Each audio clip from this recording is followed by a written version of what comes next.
aujourd'hui l'outil culturel par excellence. Et je trouve que c'est merveilleux d'utiliser ça comme un outil pédagogique, comme un moyen de faire du lien. Et ça montre la puissance de l'art d'une certaine manière. Et donc voilà, donc il n'y a pas un court-métrage qui m'a touché particulièrement. Ils m'ont tous touché et je pense que ce qui est le plus important, véritablement, c'est la démarche.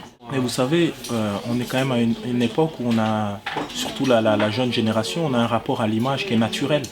Donc ce qui fait que on sent que c'est quelque chose qui fait partie de leur quotidien, l'image, qui fait partie de notre quotidien à tous. Ouais, ouais. Donc vraiment, il y a quelque chose comme ça en puissance ou en devenir qui est assez impressionnant et c'est beau de voir ça. Le grand problème de notre époque, d'une certaine manière, c'est qu'on ne se connaît pas les uns les autres. Et c'est vrai que le cinéma ça permet de dire qu'on peut être de milieux socioculturels différents, mais on est tous des êtres humains en fait. Qu'on a plus de choses qui nous rassemblent que de choses qui nous séparent. Et le cinéma, dans ce sens-là, c'est un merveilleux miroir d'humanité en fait. L'art est un outil de fraternité. Après, ça ne veut pas dire que on dit ce que les gens ont envie d'entendre ou on montre ce que les gens ont envie de voir. Ouais. Mais ce qui est sûr, c'est qu'on montre notre humanité. Et ça, c'est important avec nos failles, nos forces, nos faiblesses, nos contradictions. Enfin, voilà, parce qu'il ne s'agit pas aussi de